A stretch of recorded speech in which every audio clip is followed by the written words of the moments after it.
누가복음 17장 5절부터입니다. 누가복음 17장 1절, 2절에서 우리는 실족에 관한 이야기를 했었었죠. 그래서 정말 우리 행동 하나가 얼마나 많은 사람들에게 잘못된 결과를 가져오게 할 수도 있고, 정말 우리 행동 하나가 많은 사람들을 살릴 수 있다는 걸 생각하면 정말 우리가 행동, 말 한마디 모든 것에 신중하지 않으면 안 되겠다. 주님의 통제하에 있지 않는다면 우리가 참 위험한 존재라는 사실 우리가 보았고요. 그 다음에 용서에 대한 말씀을 주님께서 하셨습니다. 정말 이 말씀이야말로 그리스도인들이 가장 마음이 깊이 새겨야 될 터인데, 왜냐하면 우리가 용서받을 수 없는 자들인데 하나님께서 예수 그리스도를 통해서 우리에게 용서를 베푸셨는데, 우리가 누군가를 용서하지 못하고 있다면 그것이야말로 정말 그리스도인의 정체성과는 어울리지 않는 그런 삶이라는 것을 우리가 다시 한번 고백합니다만은, 그러나 또 우리에게 해를 끼치고 우리에게 상처를 입히고 우리에게 참 잘못한 사람들에 대해서 용서한다는 것이 또 얼마나 우리 아담의 본성에는 어려운 일인지를 생각해 본다면, 5절에서 이 제자들이 이런 기도를 했다는 것은 지극히 합당한 기도인 것 같습니다. 사도들이 주께 이르되 5절 우리의 믿음을 증대시켜 주옵소서. 우리 같은 자들이 어떻게 용서를 할 수가 있습니까? 우리 같은 사람이 어떻게 남을 실족시키지 않는 그러한 삶을 살 수 있겠습니까? 오직 주님이 우리에게 믿음을 더하여 주셔야만 가능한 것 같습니다. 그러나 주님께서 말씀하시는 것은 믿음은 이미 너희에게 주어졌다. 그 믿음을 행사하기만 하면 되지, 믿음이 너희에게 없는 것이 아니라, 믿음의 분량이 중요한 것이 아니라, 양이 중요한 것이 아니라 그 믿음을 하나님께 대해서 실제로 행사하는 것이 중요하다는 것이죠. 주께서 이르시되 너희에게 만일 겨자씨 하나일 만한 믿음이 있었더라면 너희가 이 뽕나무에게 이르기를 뿌리채 뽑혀 바다에 심겨라 하였을 것이요 그것이 너희에게 순종하였으리라. 그런데 너희 중에 누구에게 밭을 갈거나 가축을 치는 종이 있으면 그가 밭에서 올 때 그가 즉시 그에게 이르기를 와서 앉아 음식을 먹으라 하겠느냐? 도리어 그에게 이르기를 내가 저녁을 먹도록 준비하고 또 띠를 띠고 또 내가 먹고 마실 때까지 나를 섬기며 너는 그 뒤에 먹고 마시라 하지 아니하겠느냐? 그 종이 명령받은 일들을 했으므로 그가 종에게 감사하겠느냐? 나는 아니라고 생각하노라. 이와 같이 너희도 명령받은 그 모든 일들을 행한 뒤에 이르기를 우리는 무익한 종이니이다. 우리는 해야 할 우리의 의무를 하였나이다 하라 하시니라. 우리가 믿음 생활을 하면서 뭔가 성취했다면 그 성취는 주님께서 주시는 축복일 뿐 우리에게는 보상이 이미 주어진 것이고, 그것 때문에 우리가 우쭐대거나 자기를 내세워야 할 이유가 전혀 없다는 것이죠. 우리가 아무리 위대한 일을 하더라도 하나님께는 전혀 이익이 되는 게 없어요. 하나님이 다 주신 것으로 했기 때문에. 그래서 우리가 하나님께 조금이라도 무슨 선심 쓰는 것처럼 착각하면서 헌신한다든가 착각하면서 헌금한다든가 착각하면서 뭔가 이 정도면 이런 생각을 하는 것을 주님께서 미리 막으셨네요. 그건 얼마나 어리석은 짓인지 모릅니다. 자, 우선 보니까 믿음을 증대시켜 주옵소서라고 얘기를 했네요. 자, 그런데 주님께서는 우리에게 믿음이 주어지는 방식을 이미 성경에 설명을 해 주셨어요. 그렇죠? 그것은 뭐냐? 믿음은 들음에서 나온다. 들음은 하나님의 말씀으로 말미암는다. 그러니까 하나님의 말씀을 많이 들을수록, 자주 들을수록 믿음은 더 커지는 거죠. 이미 답이 주어져 있어요. 자, 확인해 보겠습니다. 로마서 10장. 그러니까 그렇다고 해서 주님 믿음을 더 많이 주십시오라는 기도를 하지 말라는 건 아닙니다. 그 기도를 주님께서 들려주실 때 응답하실 텐데, 그러나 사실 주님은 이미 믿음이 어떻게 우리에게 주어지는지 설명하시고 가르쳐 주셨기 때문에 실제적으로 답은 이미 성경에 나와 있죠. 로마서 10장 17절 그런즉 이와 같이 믿음은 들음에 의해 오며 들음은 하나님의 말씀에 의해 오느니라. 자, 그러니까 개인적인 신념, 영업 사원들이 하는 그런 할 수 있다 이런 거는 그건 믿음이 아니고요. 그건 자기 개인 신념이고, 성경에서 말씀하시는 믿음은 반드시 하나님의 말씀을 듣고 그 말씀을 신뢰해야 돼요. 자, 그 밑으로 로마서 한 장 넘기시면 왼쪽으로 10장에 이렇게 써 있습니다. 8절, 로마서 10장 8절에 보시면 하나님의 말씀의 특징은 믿음의 말씀이라고 써 있어요.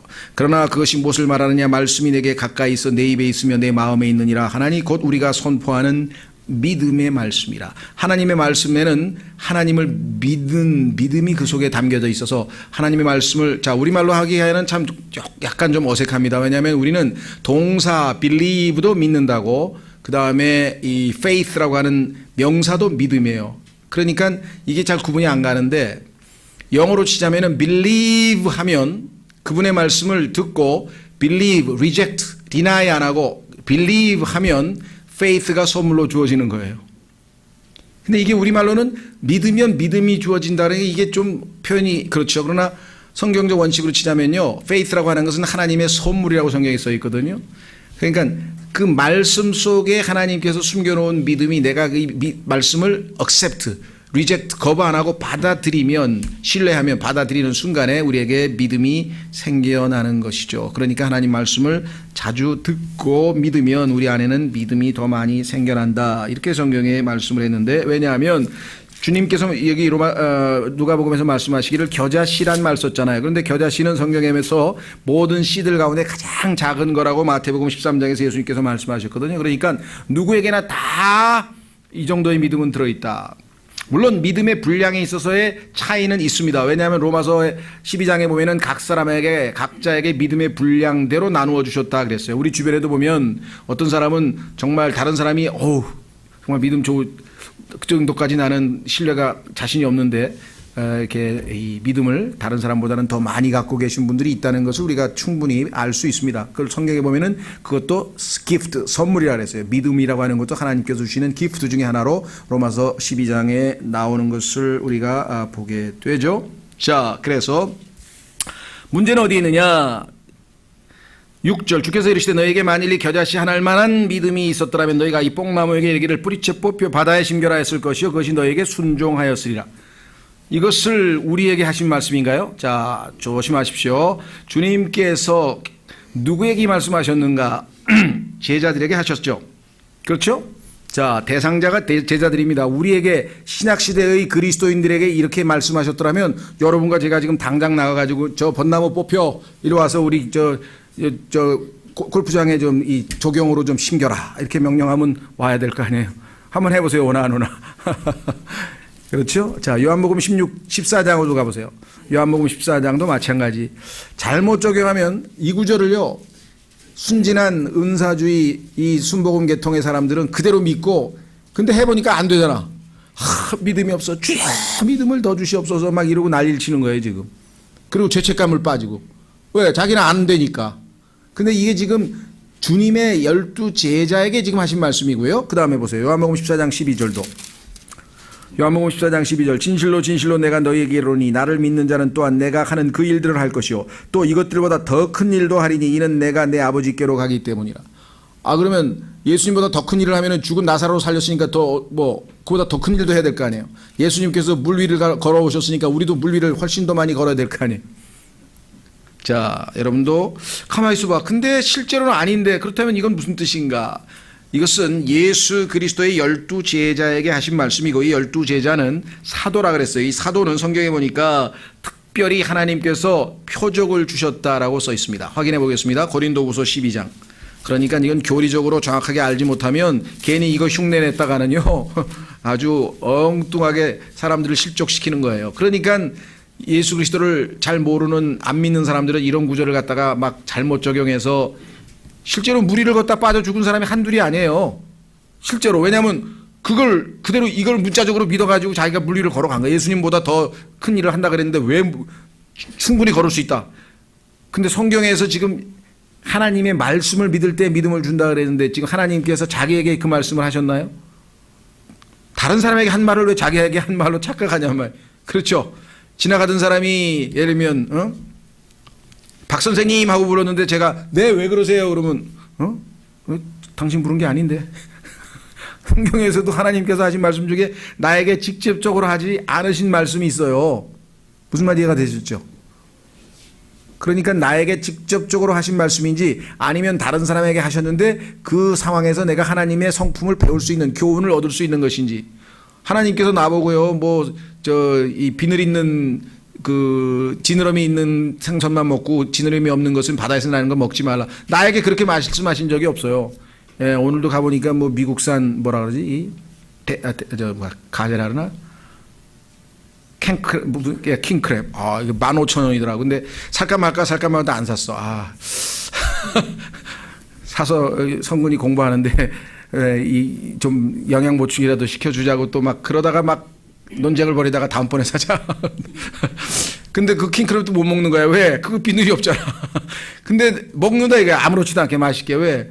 나한테 하신 말씀이 아니야. 그건 유대인에게 하신 말씀이고 유대인들에게는 하나님께서 특별한 민족이기 때문에 특별한 방식으로 살라고 정해놨기 때문에 그와 같이 교훈을 얻으면 되는 거지 내가 직접 해당되는 게 아니죠. 자, 이것도 마찬가지. 고린도후서 12장 보세요. 12절. 고린도후서 12장 12절. 고린도후서 12장 12절. 진실로 내가 너희 가운데서 모든 인내와 표적들과 이적들과 능한 행위들로 그냥 엄청난 이적과 기적을 베풀었어요. 심지어는 그 바울이 가지고 독사를 갖다가 손에 독사가 탁 물었는데 탁 펼쳐도 절대 아무렇지도 않은 일이 벌어지고 엄청난 기적이 일어났죠. 바울을 통해서. 예수님이 하신 일보다 예수님 언제 독사한테 물린 적 있나요? 예수님보다 더 큰 일도 했어요. 사도들은 왜 그러냐? 여기 나와 있잖아요. 사도의 표적들. 하나님께서 예수 그리스도를 대신해서 보내신 자들이라는 것을 입증하기 위해서 이들에게는 표적을 주셨대. 기적을 주셨기 때문에 유대인들은 표적을 구하기 때문에 예수님이 표적을 행하지 않으면 절대로 하나님의 메시아라고 믿지를 않아요.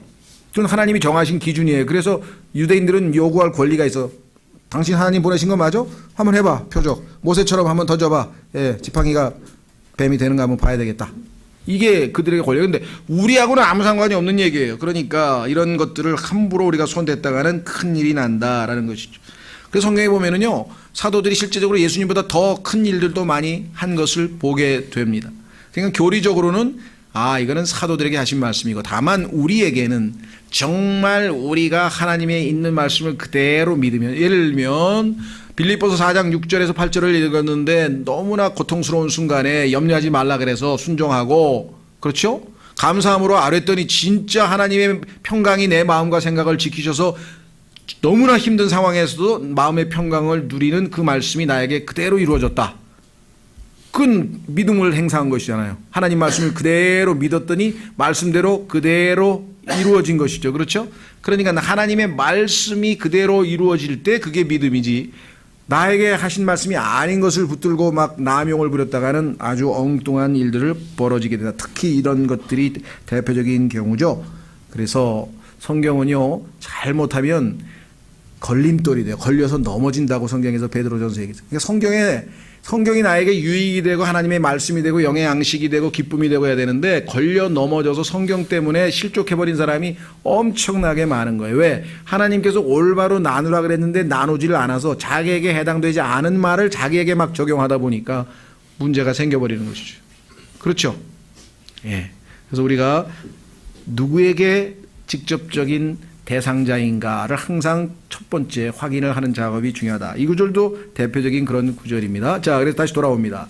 그러니까 주님께서 이 말씀을 통해서 우리는 믿음의 중요성에 대해서 배우는 교훈을 얻으면 되지, 뽕나무에게 직접 말해야 되겠다, 이렇게 그대로 실천해 가지고는 안 될 일이라 말씀이죠. 자, 7절. 그런데 너희 중에 누구에게 밭을 갈거나 가축을 치는 종이 있으면 그가 밭에서 올 때 그가 즉시 그에게 이르기를 와서 앉아 음식을 먹으라 하겠느냐.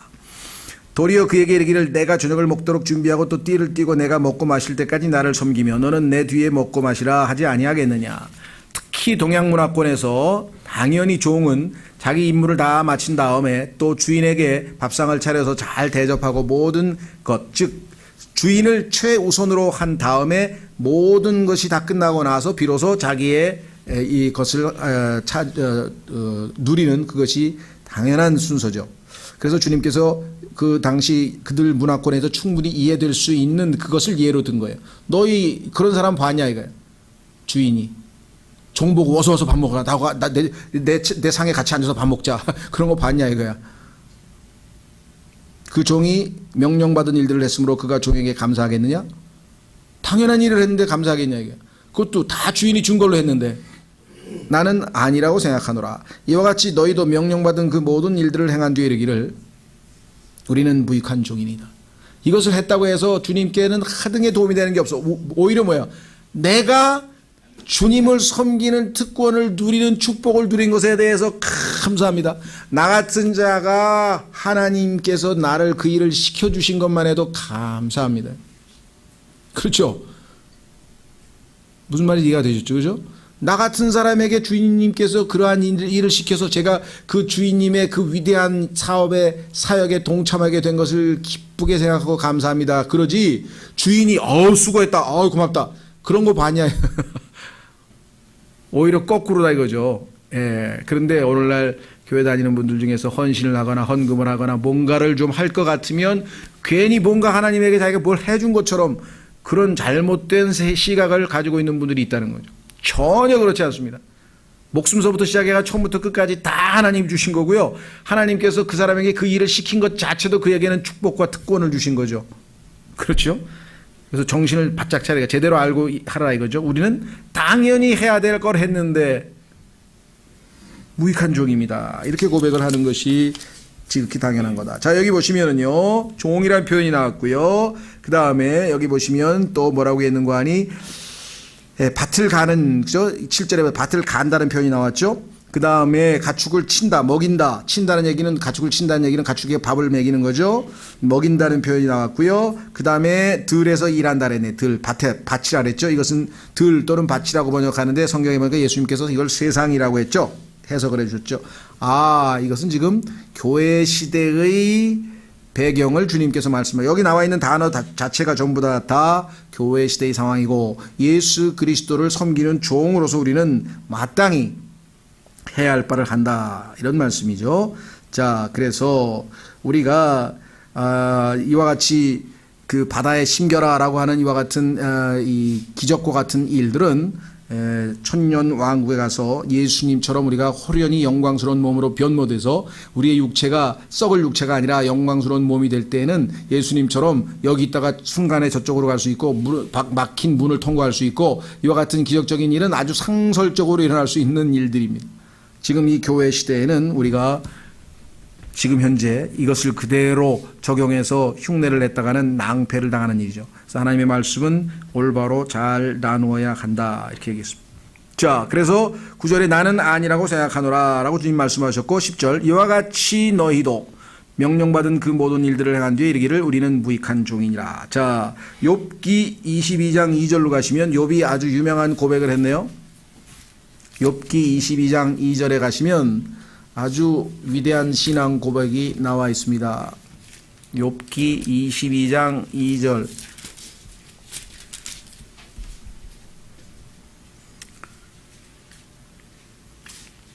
엘리바스의 발언이네요. 그때 대만 사람 1절 엘리바스가 응답하이로되 지혜로운 자가 자기를 유익하게 하는 것 같이 사람이 하나님을 유익하게 할 수 있겠느냐? 하나님이 인간을 유익하게 하는 건 이해가 되는데 인간이 무슨 일을 했다고 해서 그게 하나님에게 뭐 도움이나 유익이 되는 게 있겠느냐? 전혀 없다는 거죠. 그렇죠. 자, 로마서 11장에도 또 나와요. 바울도 그렇게 고백했습니다. 구약만 욥만 얘기하는 게 아니라 바울도 똑같은 표현을 합니다.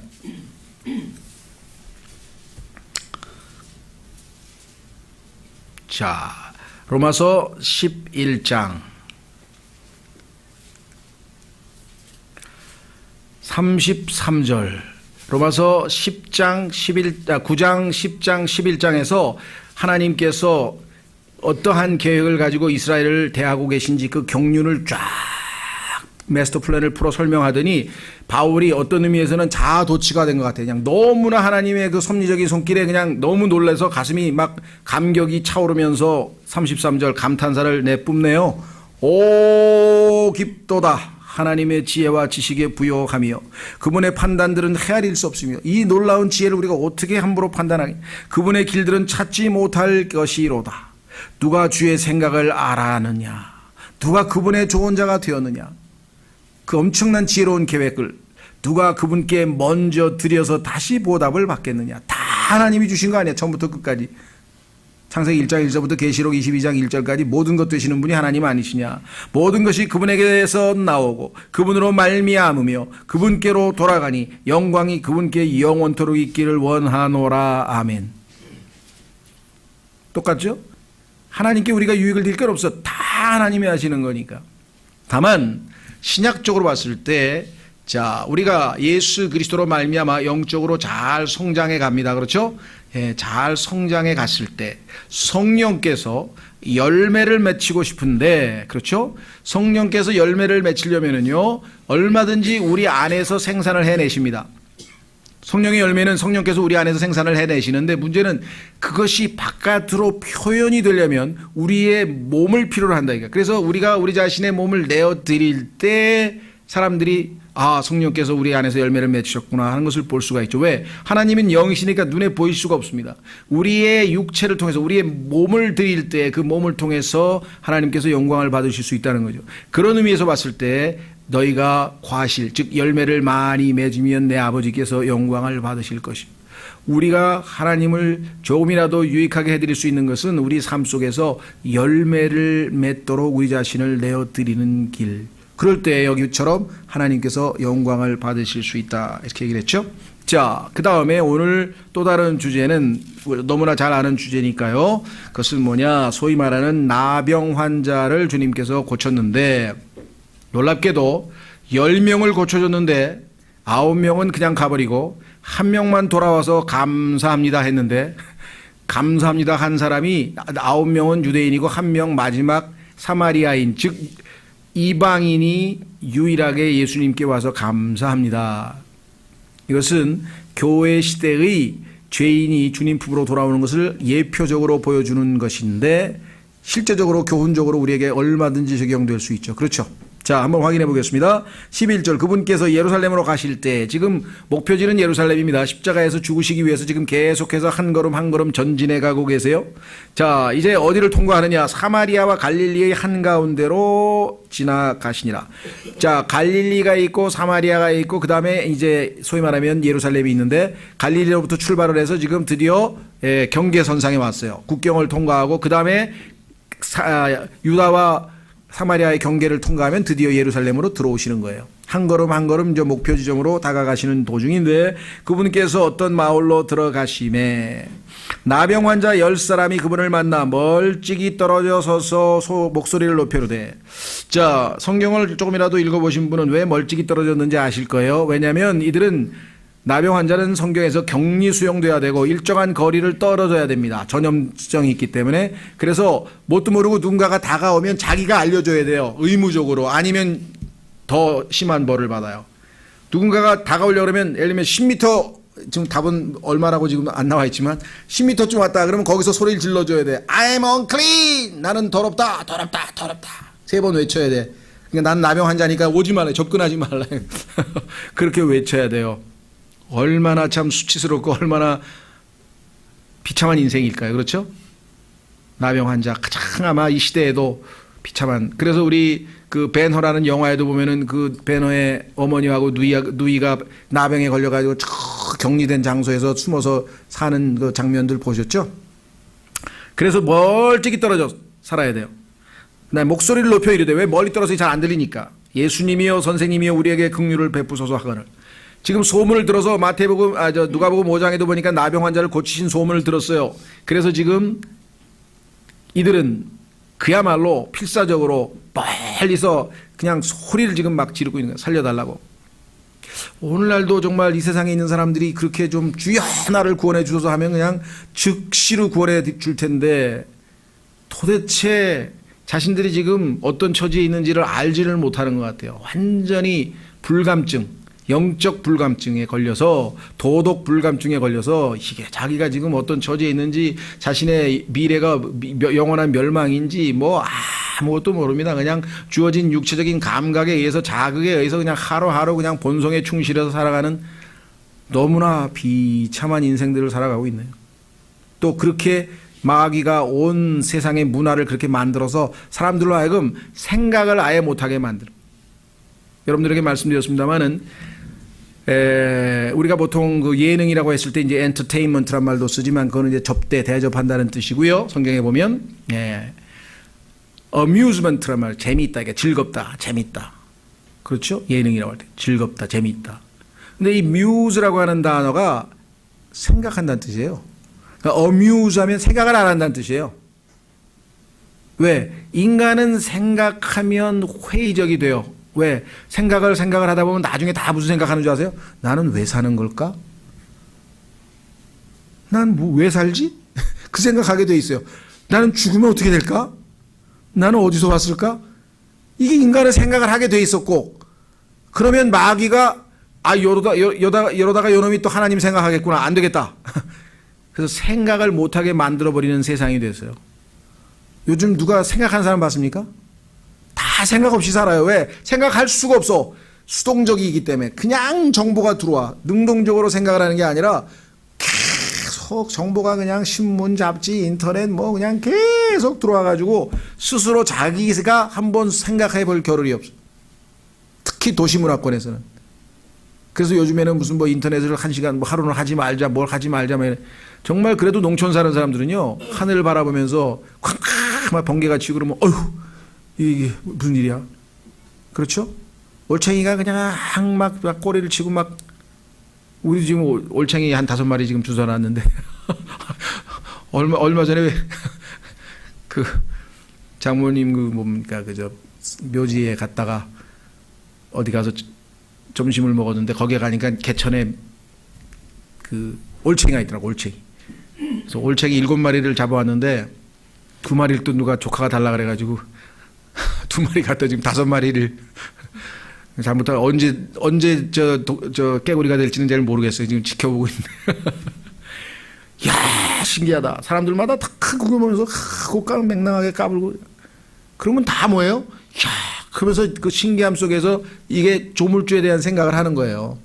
그렇죠. 근데 지금 도시는 전부 다 인간이 만들어 놓은 걸로 가득 차 있어. 하나님을 생각할 겨를이 없어. 하늘도 별로 안 쳐다봐. 그렇죠. 그 화가 중에 빅 몽드리앙이라고 하는 이 입체파, 아마 현대 화가인 것 같아요. 뭐 난 이름만 들어줘 하여간. 근데 그 사람이 왜 유명해졌냐면 여러 가지가 유명한데 이 사람은 무신론자입니다. 근데 뉴욕에 자기 그 스튜디오를 가지고 있었어요. 화실을. 그런데 어느 날 그림을 그리는데 자기 그 유리창이죠. 바깥에 가로수가 눈에 띄는 거예요. 가로수가 딱 아름답게 촥 나무가 있는 걸 보더니 갑자기 어렸을 때 주일학교에서 창세기 배운 생각이 나는 거야. 근데 자기는 이제 무신론자가 됐는데 그래서 자기도 모르게 소리를 버럭 지른 거야. 이 바보 멍청이 같은 건축가 같은 놈들. 창문 없는 건축물 하나 못 지서? 왜? 심경이 거슬리니까 창문이 없어야 바깥을 안 볼 거 아니에요. 그러면 창세기 생각이 안 떠오를 텐데 창문을 만들어가지고 나에게 지금 창세기를 떠오르게 해가지고 내 기분이 나쁘다 이거야. 지금 내가 지금 무신론자인데 하나님 생각이 났으니까. 그랬더니 옆에 있던 기자가, 왜냐면 하도 유명한 화가니까 또 기자가 들러붙어가지고 광날 쫓아다녀. 딱 듣더니 빅 몽드리앙이 말하기를 건축가들이 멍청하다고 했다면서 또 탁 칼럼을 하나 썼어. 그걸 딱 보더니 그 건축가가 영감을 얻어가지고 그럼 그렇지 하고 딱 첫 번째 아무런 창문도 없는 완전히 가려진 건물 하나 지었어. 세계 최초로. 근데 그 건물이 얼마나 상징적이냐면요, Sears라고 하는 미국의 백화점 체인 내 건물이에요. 백화점은 뭡니까? 인간이 만들어 놓은 물건이나 살피고 바깥에 창세기 생각하지 마라. 인간이 만든 거나 실컷 구경하다 돈 주고 사라고. 창문 만들면 누가 바깥에 아름다운 벚꽃이 하늘하늘거리는데 누가 옷 사게 생겼어요 지금 사람들이? 그러니까 차단시켜버린 거야. 무슨 말인지 이해가 되세요? 생각을 못하게 만든 거예요. 생각을 못하게 만든. 자, 하여간 뭐 좀 이상하게 얘기가 돌아갔네요 오늘은. 그래서 여기 보시면 목소리를 높여 이르되 예수님이여 선생님이여 우리에게 긍휼을 베푸소서 하고 막 소리를 질러댔어요. 그분께서 그들을 보시고 그들에게 이르되 가서 제사장들에게 너희 몸을 보이라. 지난번처럼 직접 만지고 이렇게 치료한 게 아니라 이번에는 말씀하셨어요. 하시니 그들이 가다가, 이 웬트라고 하는 단어가 go에 반응해서 믿음을 보인 거 아닙니까? 아니 만약에 갔는데 생각해 보세요. 자기가 안 나면 어떡할 거야? 중간에 지금 제사장에게 가서 나병 다 났으니까 클린 이제 정결하다고 선언해 달라고 지금 율법에 따라서 지금 가라 그랬는데 아직 낫지도 않았는데 가야 돼. 근데 예수님이 가라 그랬으니까 안 갈 수도 없어. 무슨 말인지 아시겠어요? 믿음을 행사한 거죠. 그렇죠? 아, 저분이 가라 그랬으니까 믿습니다. 주님 말씀대로 갔어. 말씀을 듣기만 하면은 어떻게 돼요? 안 나요. 그런데 갔어요. 이게 믿음이에요. 그렇죠? 히브리서에서 뭐라고 그랬어요? 아브라함이 하나님의 말씀을 듣고 어떻게 해요? 그대로 행동에 옮겼잖아요. 그러니까 히브리서는 믿음의 장인데 11장 거기에 보면 항상 어떻게 돼요? 동사가 나와요. 항상 믿음은 행동을 동반하는 거예요. 그래서 갔는데 보니까 진짜 나았어. 여기 써 있네요. 가다가 정결하게 되니라. 말씀을 듣고 정결하게 되니라 아니라 가다가 정결하게 되느니라. 가는 도중에 뭐예요? 그 믿음이 역사해서 하나님 주님께서 이들이 믿었구나. 내 말에 순종했구나. 그래서 딱 치유가 됐어요. 문제는 어디에 있느냐? 그들 중에 한 사람이 자기가 낳은 것을 보고 돌아와 큰 소리로 하나님께 영광을 돌리며. 이것이 정상적인 반응이거늘. 그렇잖아요? 정상적인 반응인데 나머지는 그냥 병 고친 것, 병을 고쳐주신 그분께 가서 경배하고 감사하다고 해야 되는 게 정상이죠. 병 고친 그것에 너무 함몰되어 가지고 감사하라고 인사도 안 했대. 은사주의 약점은 뭐냐? 자신에게 구원을 주신 그분에게 감사해야 되는데 그분은 싹 잊어버리고 주신 구원과 축복에 매몰돼 버리는 거예요. 영적으로 어리다는 얘기예요. 그렇죠? 여러분 생각해 보세요. 어린애는요, 아버지가 생일날 선물 사오면 아버지 안 쳐다봐요. 선물 보고 그냥 선물 뺏어서 방으로 들어간다고. 조금 크면 아버지한테 고마워요. 그리고 그냥 휘딱 들어가. 근데 더 크면 뭐예요? 선물을 한쪽에 딱 놓고 아버지께 너무 고맙습니다 하고 아버지하고 한참 대화하고 제가 오늘 이 선물 너무 그래서 딱 우선순위가 어디에 있어요? 선물을 주신 분에게 있습니까? 선물에 있습니까? 스스로 한번 신앙을 점검해 보세요. 이 10명은 그 중에 딱 한 명만 돌아왔다. 한 명만. 그들 중에 한 사람이 자기가 낳은 것을 보고 돌아와 큰 소리로 하나님께 영광을 돌리며 그분의 발 앞에 얼굴을 대고 엎드려. 이분은 불치의 병. 여러분들 인류 역사에 있어서요, 나병이 나왔다는 소리를 들어본 적이 없어. 불치의 병이야. 아무도 절대로 못 고치는 병인데 말씀으로 그냥 나와버렸으니까 이 순간에 이 사람이 그분이 누구인지를 즉시로 알아차린 거예요. 그건 경배의 대상이신 그분이란 걸 알고 가서 엎드려 경배를 했죠. 그분께 감사를 드렸는데 그는 사마리아 사람이더라. 예수님께서 응답하여 이르시되 10사람이 정결하게 되지 아니하였느냐? 그런데 그 9사람은 어디 있느냐? 이 타국인 외에는, 타국인이란 말은 성경에서 여러 가지 뜻을 쓰는데 주로 이방인이라고 하는 뜻으로 성경에서 집중적으로 쓰이죠. 하나님께 영광을 돌리러 돌아온 자들을 타국인 외에는 하나님께 영광을 돌리러 돌아온 자들을 찾지 못하였도다 하시고 유대인들은 다 갈 길로 가버렸어요. 그에게 이르시되 일어나 내 길로 가라. 내 믿음이 너를 온전하게 하였느니라 하시느니라.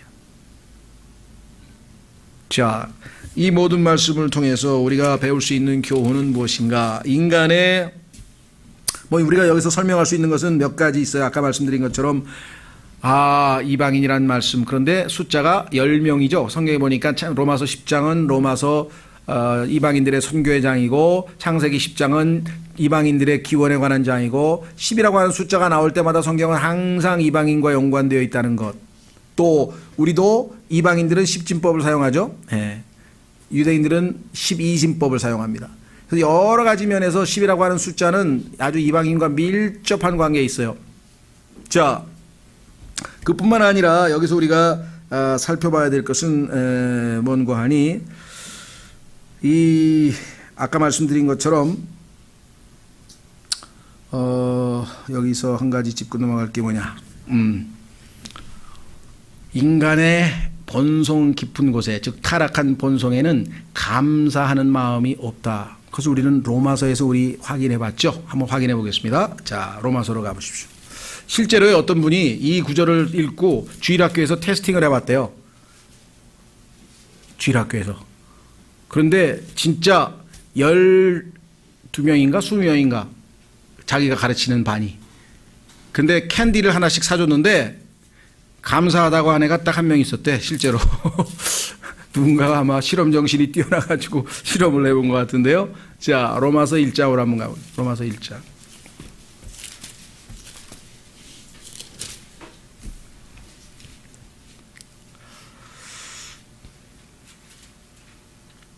자, 18절 하나님의 진노가 불의 안에서 진리를 붙잡아두는 사람들의 모든 경건치 아니한 것과 불의를 대적하여 하늘로부터 계시되었나니 이는 하나님을 알만한 것이 그들 속에 분명히 드러나 있기 때문이라.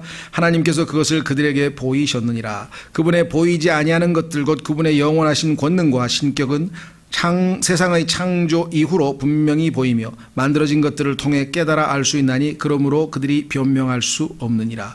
그들이 하나님을 알되 그분을 하나님으로 영화롭게 하지도 아니하고 그 다음에 뭐라 했습니까? 감사하지도 아니하며. 그래서 이 감사라고 하는 것은요, 영적으로 성숙한 사람의 특징 중에 하나입니다. 특별히 사도 바울이 뭐라 그랬습니까? 이 데살로니가 전서 5장에서 모든 일에 감사하라. 나에게 좋은 일도 감사하지만 나쁜 일에도 감사를 하라는 거예요. 모든 일에 감사하라. 이것이 너희 안에서 예수 그리스도를 통하여 하나님의 뜻이다. 하나님께서 우리에게 그리스도인에게 원하는 바는 어떠한 상황에서도 항상 감사하라. 그런데 왜 그랬을까요? 아담의 본성 속에는 감사하는 마음이 없다. 그래서 우리는 인간의 그 본성을 이 나병 환자를 통해서 우리가 한번 확인해 볼 수가 있겠습니다. 자, 그래서 우리는 이제 누가복음 다음 장에서는요, 20절서부터 주님께서 이제 하나님의 왕국에 대해서 지금 계속해서 가르치시는 장면이 나오고, 그 다음에 여기에는 롯의 아들들이 나오고 맷돌 가는 자들이 나오고 하면서 한 걸음 한 걸음 십자가를 향해 가시면서 주님은 반대에 부딪히면 거기에 대해서 답변하시고 다시 필요한 교훈을 가르치시고 하면서 지금 보이지 않지만 계속해서 그 마무리 사역, 즉 갈릴리에서의 모든 사역을 마치고 이제 유다를, 즉 예루살렘을 향해서 가는 도중에 주님께서는 자신이 세워놓은 모든 일정표에 따라, 계획에 따라 하나하나 필요한 교육들을 지금 다 하고 계시는 거죠. 심지어는 예수님께서 부활하신 후에도 정확하게 그분은 자기가 하셔야 될 일들을 하고 계시죠. 부활하신 후에 사도행전에 보면은 예수님께서 하나님의 왕국에 대해서 그들에게 가르쳐 주셨다라는 말씀이 성경에 나옵니다. 그렇죠? 예, 그래서 우리는 이제 17장, 18장, 19장 해가면서 드디어 이제 중간에 가다 보면 유명한 삭개오도 얘기가 나오고 비유도 나오고 점점 뭐 부활 논쟁도 나오고 해가면서 주님께서 마지막으로 필요한 모든 것들을 가르치시면서 본을 보이시면서 드디어 이제 예루살렘에 입성하는 그 아주 클라이맥스, 그렇죠? 예수 그리스도의 생애의 클라이맥스에 점점 다가서고 있습니다.